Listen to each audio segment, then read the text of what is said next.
Hi everybody, Nightfireox here, and today we are going to be looking more of Tower of God Reddit and answering questions that you may have. So, without a further ado, let's get into it! Our first question comes from Chara2K, and they ask, is Arlene still alive? I was thinking about character ages and what they experienced and whatnot, but then I realized Rachel's age was never really confirmed. She seemed so eager about climbing the tower that I doubt she would wait thousands of years, but she discovered Baum somehow.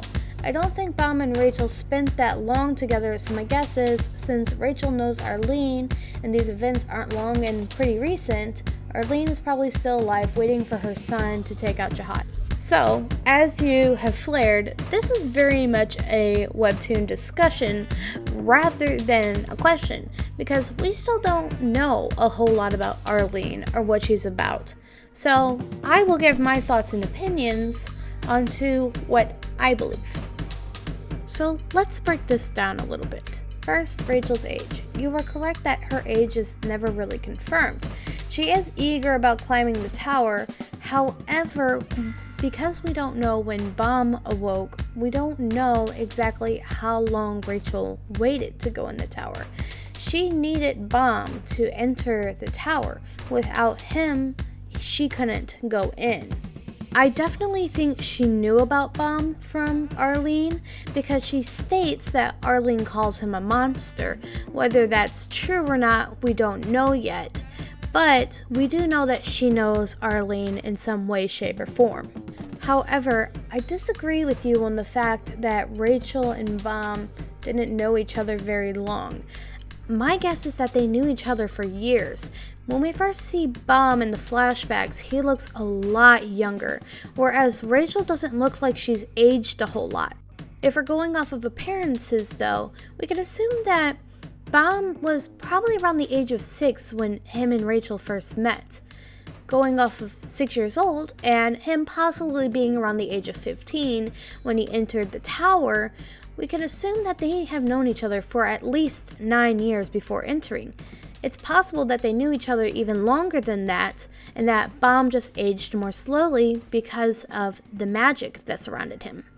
As to Arlene being alive, I definitely think that it's a major possibility, or at least by the time Rachel and Baum entered the tower, she was still alive.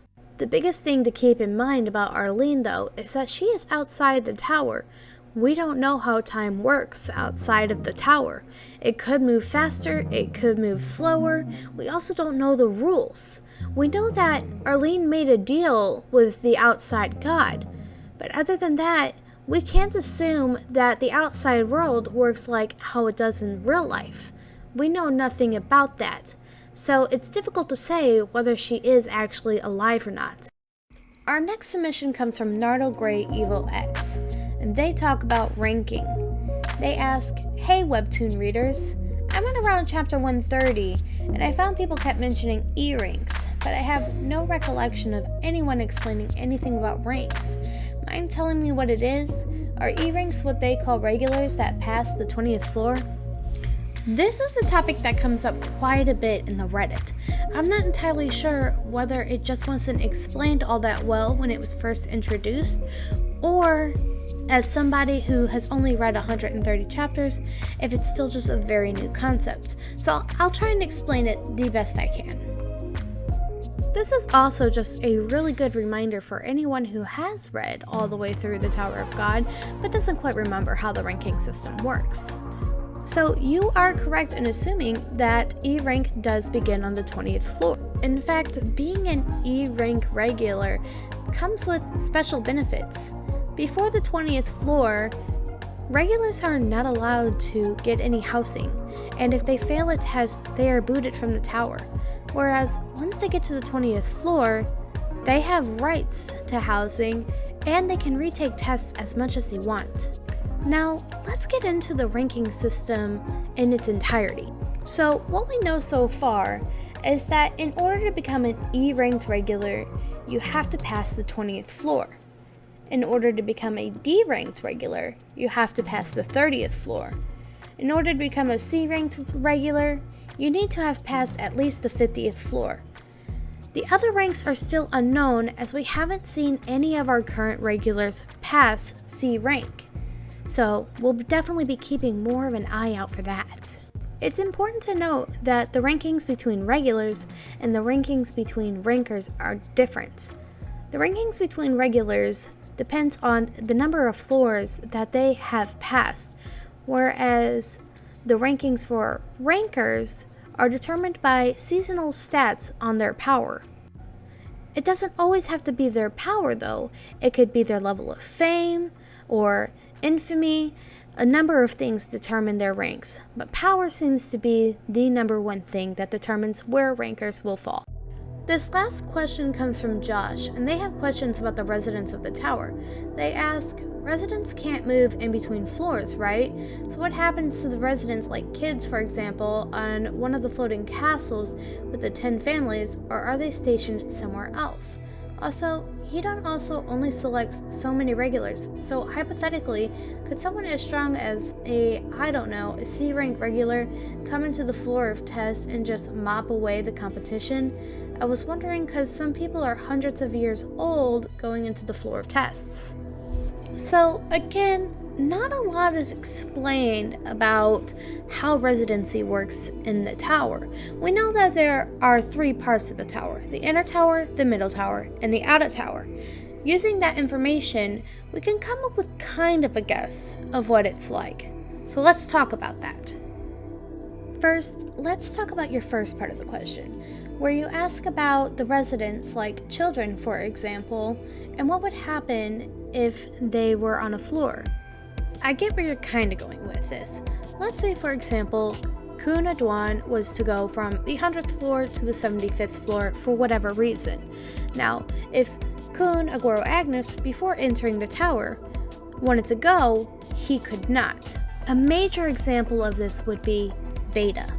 Beta is not a regular of the tower, and the only reason he's able to go around with the regulars like Kun, Bomb, and Rock is because of a special object in Kun's possession where he carries Beta. Now, an example with a parent and a child. The child, I believe by the rules set by the tower, would not be able to accompany the parent to another floor. However, don't think of it as like such a loss, because I think what you're not remembering is that the tower is huge. Each floor is the size of the Americas. Not only that, but a child and a parent would not live in the inner tower. Maybe there's some kind of special permission for those of the 10 great families and the immediate families. But for the most part, they would probably live in the outer tower. It is stated in Season 1 that the majority of the people who are not regulars will live out their whole lives in the outer tower. So it is safe to assume that children will also grow up and live the majority of their lives in the outer tower until Hedon calls upon them to come to the inner tower. Now let's talk about the second part of your question. We've mentioned rankings and how they work with the regulars. So the first thing we should keep in mind is that just because someone may be as strong as a C rank regular doesn't make them a C rank regular.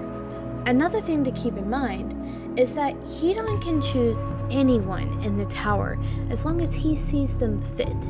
On Hedon's floor, Hedon will test them to the amount of their power. Most of the time, he will give them fair tests that are equivalent to their power. If they pass the test, they move up. But for the next part of your question, yes, they could very well mop away the competition on the floor test. We actually do see this in Season 1 as well, where Endorsi, Rachel, and Ghost kill all of the 400 contestants. Another thing to keep in mind is their age. I would not get too hung up on the ages of the people in the tower. Think about it like this.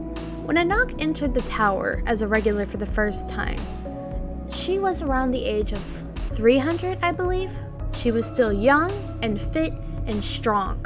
So holding people to the standard of, well, they're 100 years old, so is that really a fair competition, isn't something to go on. And one last thing to keep in mind is even though it may be considered unfair for someone who has the strength of a C rank regular to enter the floor of tests, we also know that luck is a major factor in the Tower of God. In the first season, we get a major lecture from Layra Rowe about luck. He says that luck is something that can be tested just like everything else, and you may be strong, but that doesn't mean that you're lucky. Survival of the fittest isn't necessarily the number one thing Tower of God is all about. So even if somebody did come into the tower and they were older than the other regulars, it doesn't mean that it was necessarily unfair to them. In the end, Hedon knows what he's doing. After all, he's the one that chooses these regulars. So I think that we should trust Hedon when he brings people into the tower. That's all I have for today on Tower of God Reddit. But if you liked the video, please like and subscribe, and I will see you guys all in the next video. Bye!